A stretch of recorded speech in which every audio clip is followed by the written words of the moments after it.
Assalamualaikum dear students, welcome to my YouTube channel Quick Concepts where every topic is explained smartly and quickly.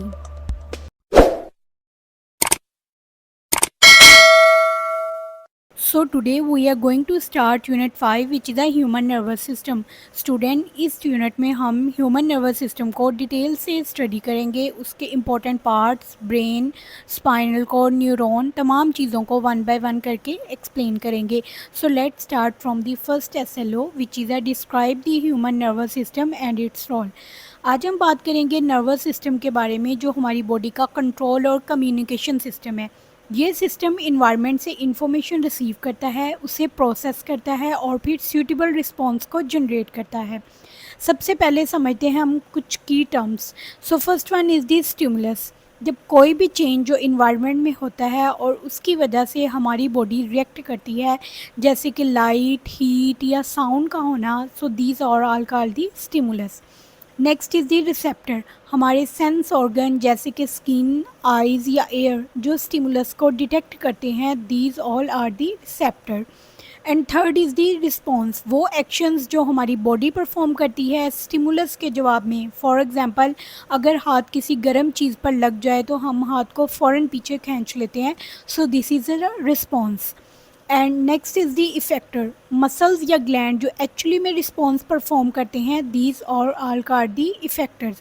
तो simple words में student, nervous system एक information highway है जो stimulus को detect करता है, उसे ब्रेन को भेजता है और फिर मसल्स या ग्लैंड को काम करने के लिए सिग्नल्स देता है. इसी वजह से हम अपने सराउंडिंग पर फास्ट रिएक्ट करते हैं. इन दिस स्लाइड एक आपको डायग्राम नज़र आ रही है जिसमें इन तमाम स्टेप्स को ग्रामेटिकली शो किया गया है. सो हम इनको समझते हैं. सो first one is the stimulus. जब आपको भूख लगती है, ये एक इंटरनल स्टिमुलस है जो हमारी बॉडी में चेंज क्रिएट करता है. फॉर एग्जांपल आप एप्पल देखते हैं और भूख का सिग्नल्स ब्रेन को मिलता है. रिसेप्टर. नेक्स्ट रिसेप्टर एक्टिव हो जाते हैं जिनको हम सेंस ऑर्गन्स भी कहते हैं. आइज़ एप्पल के रंग और शेप को डिटेक्ट करती हैं. नोज़ इसकी स्मेल को कैच करता है. ये सेंसरी ऑर्गन्स हंगर के साथ मिलकर ब्रेन को सिग्नल भेजते हैं कि अब हमें भूख लग गया और हमें खाना है. Third is the processing. Brain वो पार्ट है जो कि प्रोसेसिंग में रोल प्ले करता है. ब्रेन इनकमिंग सिग्नल को एनालाइज करता है और डिसाइड करता है कि अब मुझे भूख लगी है, मैंने एप्पल को खाना है. अगर सिचुएशन नॉर्मल है तो ब्रेन डिसीजन लेता है. अर्जेंट रिएक्शन के लिए स्पाइनल कॉर्ड का रोल भी होता है जिसे हम रिफ्लेक्स एक्शन कहते हैं. And next is the effector. वो मसल्स या वो ग्लैंड जो कि रिस्पॉन्स शो करते हैं उन्हें हम इफ़ेक्टर्स कहती हैं. ब्रेन मसल्स को सिग्नल भेजता है, हाथ के मसल्स मूव होते हैं और एप्पल या खाने वाली चीज़ को हम पकड़ते हैं. And fifth is the response. वो एक्शंस जो कि परफॉर्म होते हैं, दीज और कॉल्ड दी रिस्पॉन्स. आप एप्पल को उठाते हैं, कट करते हैं और खाते हैं और हंगर स्टिमुलस का रिस्पॉन्स कंप्लीट हो जाता है. तो वो तमाम स्टेप्स थे जो कि नर्वस सिस्टम के बेसिक यूनिट को एक्सप्लेन करते हैं जिसमें स्टिमुलस, रिसेप्टर, रिस्पॉन्स और इफेक्टर्स इंक्लूड हैं. So next is the interconnected functions of the nervous system. अब हम बात करेंगे नर्वस सिस्टम के इंटरकनेक्टेड फंक्शंस के बारे में, यानी कैसे हमारी बॉडी डिटेक्ट करती है, सोचती है और फिर रिएक्ट करती है. सो let's start from the first which is a sensory input. Detecting the world around us. Basically sensory input हमारे इर्द गिर्द की दुनिया को डिटेक्ट करते हैं. सबसे पहला स्टेप है सेंसरी इनपुट. इसमें हमारे सेंसरी रिसेप्टर जैसे कि स्किन, आइज़, एयर्स या बॉडी का कोई भी पार्ट इन्वायरमेंट से इंफॉर्मेशन को डिटेक्ट करता है. फॉर एग्जांपल अगर आपकी स्किन को हीट फील होती है, वो मैसेज CNS यानी कि सेंट्रल नर्वस सिस्टम को भेज देता है. सिंपल वर्ड्स में ये स्टेप हमारी बॉडी का इंफॉर्मेशन गैदरिंग सिस्टम है जो कि हमारी बॉडी में इंफॉर्मेशन को रिसीव करता है. And next is the integration जिसको हम ब्रेन डिसीजन मेकिंग पार्ट भी कह सकते हैं. सेकंड स्टेप इंटीग्रेशन, ये काम करता है ब्रेन या स्पाइनल कॉर्ड में. फॉर एग्जांपल ब्रेन रियलाइज़ करता है ये ऑब्जेक्ट बहुत गर्म है और मुझे इसको टच नहीं करना या अपने हाथ को पीछे हटाना है. ये स्टेज बेसिकली थिंकिंग या डिसीजन मेकिंग फेज़ में आती है. And third is the motor output. Taking action, यानी जब हमने गर्म चीज़ को टच कर लिया है, अब वो टाइम है कि हमने अपने हाथ को पीछे की तरफ हटाना है, हमने एक्शन लेना है. So these all include in motor output. Third और लास्ट अब मोटर आउटपुट में हम स्टडी करेंगे, इसमें सीएनएस मसल्स या ग्लैंड्स को कमांड भेजता है ताकि response perform. For example muscle अपने आप मूव करके हाथ को गर्म ऑब्जेक्ट से हटा लेते हैं। सिंपल वर्ड्स में ये बॉडी का एक्शन मोड है जिसे हम मोटर आउटपुट कहते हैं। In this slide is a human nervous system. Human nervous system हमारी बॉडी का कम्युनिकेशन नेटवर्क है जो हर सेकंड एक्टिव रहता है। ह्यूमन नर्वस सिस्टम बेसिकली एक कॉम्प्लेक्स नेटवर्क है नर्व्स और सेल्स का, जिसे हम न्यूरॉन्स भी कहते हैं। इसका बना होता है, इसका काम है मैसेज या सिग्नल्स को ब्रेन, स्पाइनल कॉर्ड और बॉडी के तमाम पार्ट्स के दरमियान ट्रांसमिट करना। ये सिस्टम हमारी बॉडी के तमाम एक्टिविटीज़ को कंट्रोल करता है और कोऑर्डिनेट करता है, चाहे वो वॉलंटरी एक्शंस हों जैसे कि चलना, लिखना या खाना, या इनवॉलंटरी एक्शंस जैसे कि हार्ट बीट, डाइजेशन और ब्रीथिंग जो अपने आप होती रहती हैं। सिंपली कहें तो नर्वस सिस्टम हमारी बॉडी का कंट्रोल सेंटर और कम्युनिकेशन हाईवे दोनों है, जो हमें इंश्योर करता है कि बॉडी का हर पार्ट सही टाइम पे और सही वक्त पर काम कर रहा है या नहीं। So now we are going to start SLO2 which is a describe central nervous system and peripheral nervous system। अब हम सेंट्रल नर्वस सिस्टम के कंपोनेंट्स की तरफ चलते हैं जो बेसिकली दो मेन पार्ट्स पर मुश्तमिल है। First one is the brain and second is the spinal cord. Brain ये हमारे बॉडी के मेन कंट्रोल सेंटर है, इसे स्कल प्रोटेक्ट करता है, और सेरेब्रोस्पाइनल फ्लूइड ये एक फ्लूइड होता है जो कि कुशन प्रोवाइड करता है ताकि हमारा ब्रेन सेफ रहे। ब्रेन का काम है सोचना, याद रखना, मूवमेंट कंट्रोल करना, सेंसेस को मैनेज करना और हमारी लाइफ के ज़रूरी फंक्शंस जैसे कि ब्रीथिंग और हार्ट बीट को रेगुलेट करना। And second is the spinal cord. ये एक थिक और लॉन्ग बंडल है नर्व टिश्यूज़ का जो कि ब्रेन स्टेम से स्टार्ट होके, यानी हमारे ब्रेन की बैक साइड से स्टार्ट होके और बॉडी के नीचे तक जाता है। इसे वर्टिबल कॉलम प्रोटेक्ट करता है। स्पाइनल कॉर्ड एक कम्युनिकेशन ब्रिज का काम करता है, ब्रेन और बॉडी के बाकी पार्ट्स के बीच मैसेज को एक्सचेंज करता है।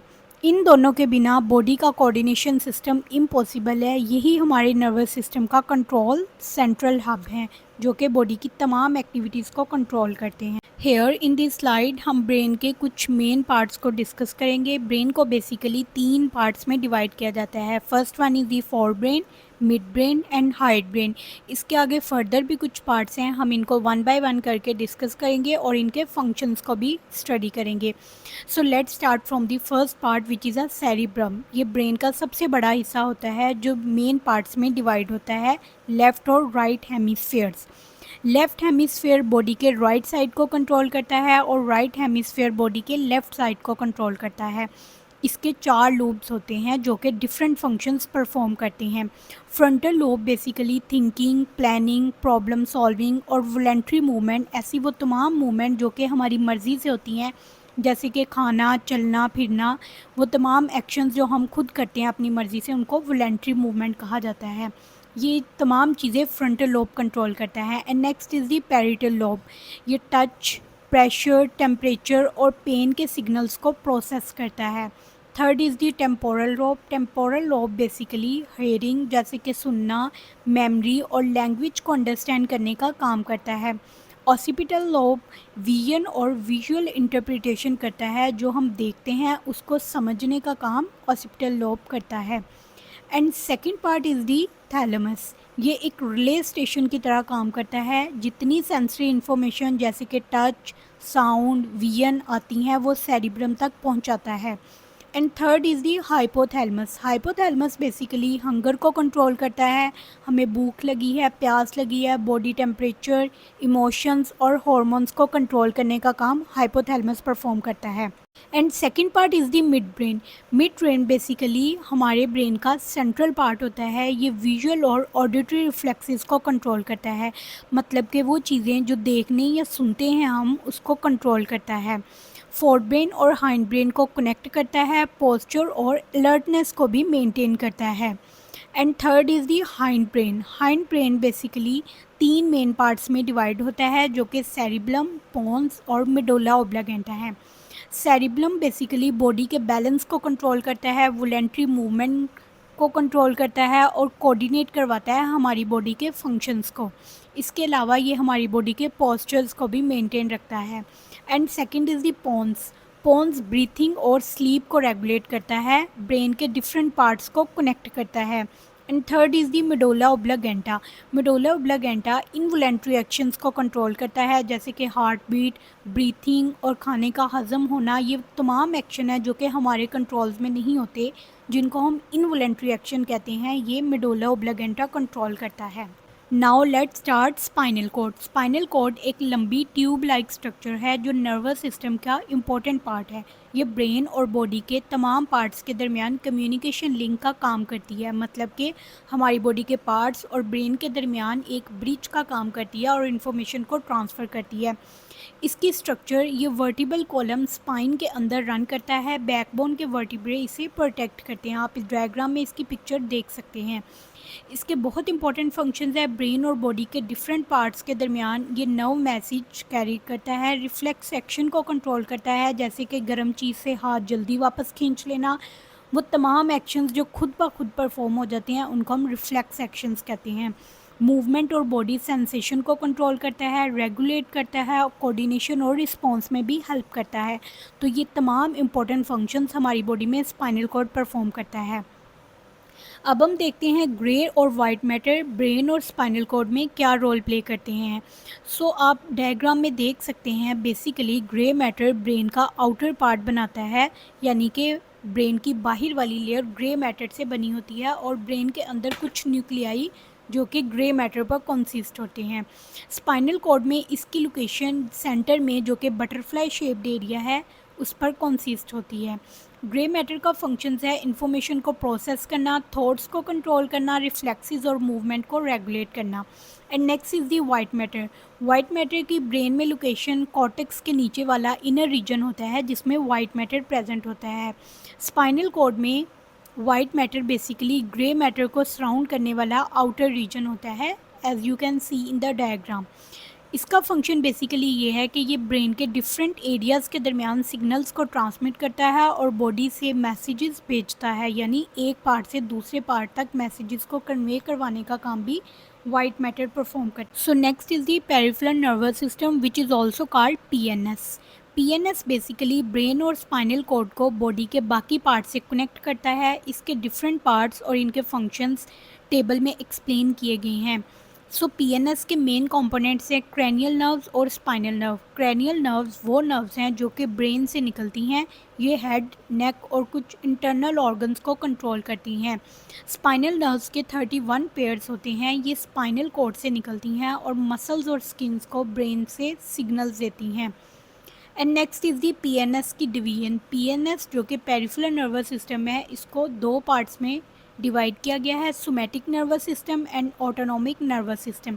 सोमैटिक नर्वस सिस्टम ऐसा नर्वस सिस्टम है जो कि वॉलंटरी मूवमेंट्स को कंट्रोल करता है, यानी वो तमाम मूवमेंट जो हम अपनी मर्ज़ी से परफॉर्म करते हैं, जैसे कि चलना, फिरना, लिखना या खाना, ये तमाम action somatic nervous system control करता है। And next is the autonomic nervous system. ये नर्वस सिस्टम इनवॉलेंट्री एक्शंस को कंट्रोल करता है, यानी वो तमाम एक्शंस जो कॉन्शियसली कंट्रोल नहीं होते, जैसे कि हार्ट बीट, ब्रीथिंग, डाइजेशन, वो तमाम एक्शंस जो हमारे कंट्रोल में नहीं होते। And next is the autonomic nervous system की subdivision. Basically autonomic nervous system को नेक्स्ट 2 पार्ट में डिवाइड किया गया है, which is a sympathetic nervous system and parasympathetic nervous system. So first one is the sympathetic nervous system. ये basically हमारी body के fight और फ्लाइट मोड को एक्टिवेट करता है। ये ऐसे मोड होते हैं जब हमारी बॉडी को कोई इमरजेंसी या स्ट्रेस हो, जैसे कि हार्ट बीट तेज़ हो जाती है अचानक, या आंखों का झपकना, उनका डायलेट हो जाना, डाइजेशन का स्लो हो जाना, तो ये वो तमाम काम सिम्पैथिक नर्वस सिस्टम परफॉर्म करता है। And next is the parasympathetic nervous system. Parasympathetic nervous system basically rest और डाइजेस्ट मोड को एक्टिवेट करता है। जब हमारी बॉडी रिलैक्स हो, ये हार्ट रेट को स्लो करता है, डाइजेशन को इम्प्रूव करता है और बॉडी को काम डाउन करता है। सो इन दोनों का पर्पस बेसिकली ये है कि अगर कोई एमरजेंसी सिचुएशन आ गई है तो उससे वापस हमें पैरासिम्पैथिक नर्वस सिस्टम अपनी पहली पोजीशन में वापस लेके आता है, रेस्टिंग मोड पे। So here in this slide you can C the flow chart जो कि पूरे नर्वस सिस्टम और उसकी सब डिवीजन को शो कर रहा है। सेंट्रल नर्वस सिस्टम से लेके पेरिफेरल नर्वस सिस्टम और इसकी फर्दर डिवीजन तक तमाम आपको यहाँ पे एक्सप्लेन किया गया है। अगर आपको किसी भी बात की समझ ना आए तो कमेंट सेक्शन में ज़रूर पूछिएगा, मैं जवाब देने की पूरी कोशिश करूँगी। अल्लाह हाफिज़, मिलते हैं नेक्स्ट वीडियो में एक नए टॉपिक के साथ। Don't forget to like, share and subscribe.